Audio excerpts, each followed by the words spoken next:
अस्सलाम वालेकुम मेरी प्यारी यूट्यूब फैमिली। उम्मीद करती हूँ आप सब खैरियत से होंगे। आज का व्लॉग स्टार्ट हो रहा है हलवे की धुआं उड़ाती हुई तस्वीर के साथ। तो ये हलवा है बड़ा ख़ास, इसे भेजा है मेरी अम्मी ने। साथ ही साथ यहाँ पे कट रहा है धनिया, और धनिया इसलिए कट रहा है कि मैंने कोफ्ता करी बनाई है जिसमें डालना है।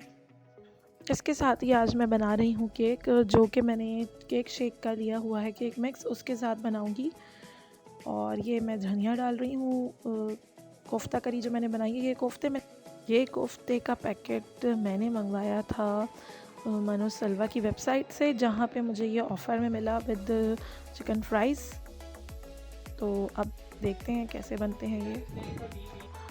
और ये है मेरा चमचे रखने का स्टैंड, जो कि मैंने दराज से ऑर्डर किया था।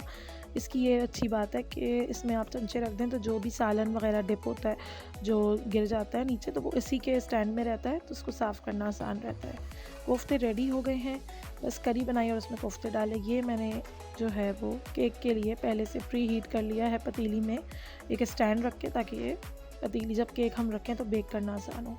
अब ये मैं देखें क्या कर रही हूँ, ये बड़ी ही एक मेरे हस्बैंड की बड़ी अमेजिंग टिप है कि जो बड़ी बॉटल कोल्ड ड्रिंक की बॉटल होती है, जिसे हम जैसे 2.5 लीटर 2.25 लीटर की जो होती है, तो उसको हम एक साथ तो पूरा नहीं पी सकते, तो लेकिन पड़ती वो इकोनॉमिकल है, तो मेरे हस्बैंड ये करते हैं कि उसको मुझसे छोटी बॉटल्स में डिस्ट्रीब्यूट करवा देते हैं। उसी वक्त जिस वक्त हम लोग इसको ओपन करते हैं, उसी वक्त हम इसको डिस्ट्रीब्यूट कर देते हैं, तो जिसकी वजह से ये जो बॉटल में गैस होती है और जो उसका टेस्ट होता है वो बिल्कुल मेंटेन रहता है।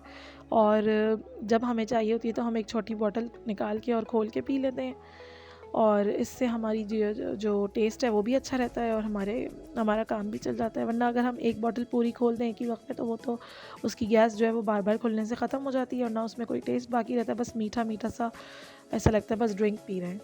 तो ये बहुत अच्छी टिप है, ये आप लोग भी अपने घर में ट्राई कर सकते हैं। अपनी बॉटल्स आप सेव करके रखें। अब हम केक की तैयारी करते हैं, केक स्टार्ट करते हैं। केक के लिए मैं यहाँ पे पहले इंग्रेडिएंट्स जमा कर लेती हूँ। पहले हमारे जो 3 इंग्रेडिएंट्स हैं वो ये हैं कि तेल लेना है 75 ml, और 50 ml पानी हमें गर्म लेना है, और 100 ml पानी हमें रूम टेम्परेचर पे लेना है। तो मेरे पास ये मेजरिंग कप है, ये भी मैंने दराज से ऑर्डर किया था पूरा सेट, और ये बहुत अच्छा निकला। इसमें से जो कप है उससे मैं मेजर कर रही हूँ, और ये कप हमारे बहुत काम आता है। अब हम हर चीज़ को मेजर करने के लिए इसको यूज़ कर सकते हैं। तो ये कि दराज पे माशाल्लाह मुझे बहुत अच्छी अच्छी चीज़ें इस दफ़ा मिली हैं किचन के हिसाब से, और मैंने काफ़ी कुछ ले लिया है अपने किचन के लिए। तो अब हम इस पानी को गर्म कर लेते हैं, 30 सेकंड्स गर्म कर लेंगे, वो इनफ होगा, थोड़ा सा ही पानी है। और हमारा जो नेक्स्ट स्टेप है वो ये है कि अब हमें इसको मिक्स करना होगा। तो बस फिर अब हम इसको मिक्स करने चलते हैं, और घी भी निकाल लेते हैं। घी हमें चाहिए होगा 75 ml। तो अब मैं यहाँ पे पहले घी निकाल लेती हूँ, ताकि फिर मैं इन सब चीज़ों को एक साथ मिक्स कर सकूँ। कोई भी रेसिपी शुरू करने के लिए अगर इंग्रेडिएंट्स पहले से जमा कर लिए जाएँ तो बहुत अच्छा रहता है। फिर हमें आसानी ये रहती है कि हम जो है वो बस जल्दी से अपना रेसिपी शुरू कर लेते हैं। तो ये बहुत अच्छा रहता है कि रेसिपी के लिए इंग्रेडिएंट्स पहले से सारे आपके पास अवेलेबल हों। ये गर्म पानी आ गया, ये रूम टेम्परेचर वाला आ गया, और ये घी आ गया। तो अब हम अपना स्टार्ट करते हैं केक बनाना। और पहला स्टेप ये है कि हमें अपने बॉल में मिक्स करना है पानी, घी और तेल, गरम पानी तो आखिर में डालेंगे। पहले तेल और पानी को मिक्स करेंगे और अंडा डालेंगे। अंडा एक ही चाहिए था, तो फिर पहले मैंने सोचा अंडा अलग से कर लूँ, लेकिन फिर मैंने सोचा कि दूसरे बोल में ही कर लेती हूँ, एक ही बोल में सारा काम हो जाएगा। तो फिर मैंने इसको हटा दिया और मैंने इसी बोल में कर रही हूँ अब मैं। तो ये पहले मैं अंडा डाल रही हूँ। अंडे के साथ अंडे को थोड़ा सा हम लोग पहले फेंट लेंगे, उसके बाद उसमें हम बाकी चीज़ें ऐड करेंगे। अब इसमें मैंने घी ऐड कर दिया है साथ ही साथ फेंटते हुए में।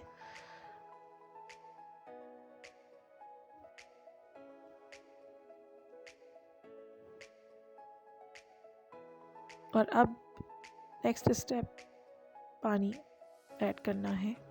तो अब हम इसमें पानी ऐड कर लेंगे। पानी भी ऐड हो गया है। अब इसको विस्क करते जाएं, अच्छे तरीके से इसको बीट कर लें। हल्के हाथ से कीजिएगा बीट, ज़्यादा बीट करना भी ठीक नहीं रहता है इसके मिक्स में।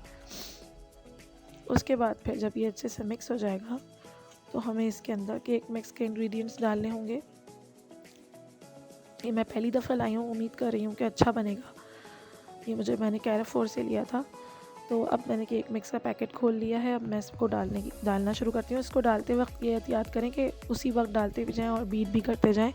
तो इससे ये है कि आपका मिक्स भी अच्छे से हो जाएगा और आपकी जो वो है वो उसमें गुठलियाँ नहीं बनेंगी, वरना गुठलियाँ बन जाती हैं अगर आप सारा एक साथ डाल दें। तो साथ साथ मिक्स करते जाएं तो आपकी गुठलियाँ भी नहीं बनती और इजीली आपका मिक्स भी हो जाता है। और ये जो हमारा बैटर है ये 8 पीपल्स को सर्व करेगा अगर हम इसका केक बनाएंगे। तो इसलिए मैंने पूरा ही बैटर ले लिया कि इसको रखने का कोई फ़ायदा नहीं है।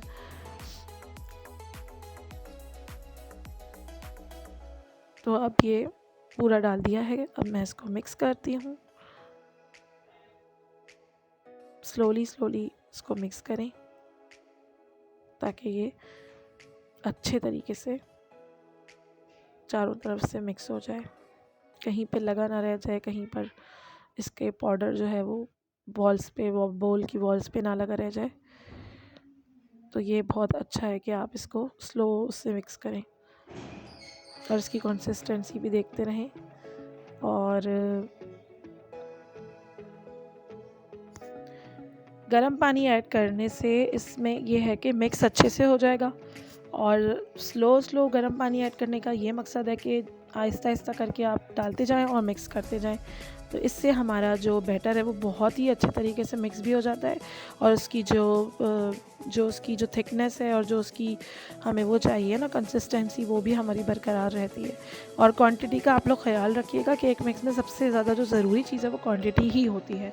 जितनी क्वांटिटी लिखी है उतना ही केक मिक्स आपका होना चाहिए है, मतलब उतना ही आपका उतनी मेजरमेंट से आपकी हर चीज़ होनी चाहिए। तो ये मैंने अब पूरा पानी डाल दिया है और इसे मैं मिक्स कर रही हूँ और इसको आप देखते जाइए। पानी अच्छे से इसके अंदर जब मिक्स हो जाएगा और फिर आप इसको देखिएगा जो फाइनल इसका लुक आएगा वो किस टाइप का होगा।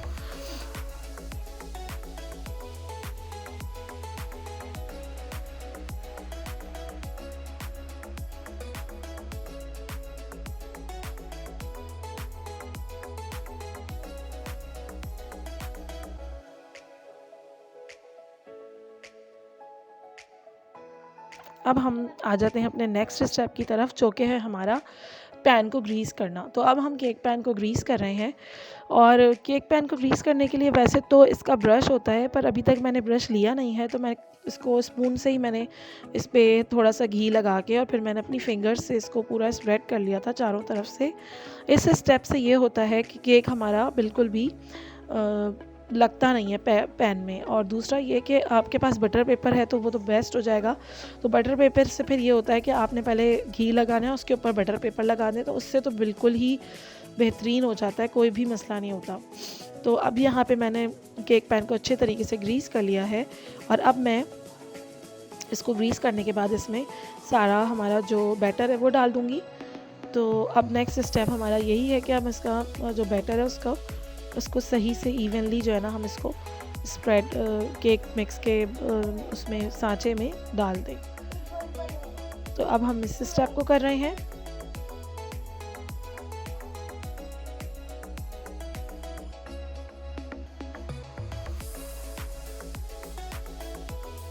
इसकी थिकनेस और इसका टेक्सचर भी आप लोग देखें, इस तरह का होना चाहिए केक बनने से पहले। और अब मैं इसको स्पैचुला की मदद से पूरा निकालूंगी। ये स्पैचुला बहुत अच्छा है, इसकी ये फ्लैट होने की वजह से जो भी आपका जो बैटर होता है ना वो पूरा इसमें लपेट जाता है और आपका जो बोल है वो बिल्कुल ख़ाली हो जाता है। क्योंकि ऐसा होता है ना कि बोल में चीज़ लगी रह जाती है, बची रह जाती है। तो ये स्पैचुला की मदद से अगर आप करेंगी तो ये बेहतरीन तरीके से पूरी चॉकलेट को बाहर ले आता है और कोई भी उसका जो रेजिड्यू है वो बोल में बाकी नहीं रहता। और स्पैचुला जो है वो स्पैचुला को आप बाद में उसको अपने हैंड से या उससे तरीके से उसको झाड़ लें कुछ प्याले में, तो ये कि आपका प्याला भी क्लीन हो जाता है और स्पैचुला पे जो लगा है वो भी क्लीन हो जाता है। तो ये मैंने अब पूरा अपना खाली कर लिया है और अपना सांचे में सारा केक का बैटर डाल दिया है। और अब मैं अपने जो प्री हीट मेरी पतीली है, क्योंकि मेरे पास ओवन नहीं है तो मैं पतीली में ही केक बेक करती हूँ। तो जो पतीली है उसमें मैंने स्टैंड लगा के रखा हुआ था, तो उसमें अब मैं इस केक को रख दूँगी और इसको बेक होने के लिए रख दूँगी। इसका bake time usually 40 to 50 minutes होता है और मैंने भी टाइम देख के 40 मिनट्स तक ही बेक किया है। और बेक करने का तरीका यही है कि बेक करते वक्त तो आप बिल्कुल ना खोलें और टेम्परेचर इसका दरमियाने से भी कम रखें। और उसके बाद जब 40 मिनट्स या 30 मिनट्स पे आप जाके ना एक दफ़ा कांटे से चेक ज़रूर कर लें।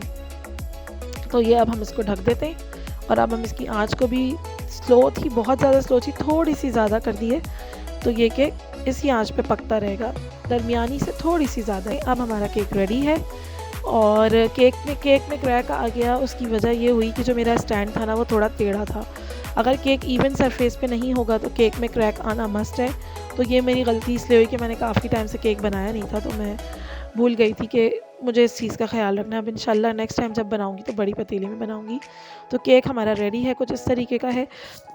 केक की मैंने कोई ड्रेसिंग नहीं की, बस मैंने जो है वो प्लेन, हम लोगों ने सोचा कि हम केक खा लेंगे और मैंने इसके पीसेस कट करके दे दिया। केक अच्छा था, बस थोड़ा मीठा ज़्यादा लगा मुझे, क्योंकि केक मिक्स का था तो मीठा उसमें ज़्यादा था। नेक्स्ट पिक है हमारी बहुत क्यूट सी कैट की, जो कि मेरे देवर के घर में है। और अब मैं अपना व्लॉग एंड करती हूँ। उम्मीद है आपको व्लॉग पसंद आया होगा। हमारी वीडियो को लाइक, शेयर और सब्सक्राइब ज़रूर कीजिएगा। आपका बहुत शुक्रिया। अल्लाह हाफ़िज़।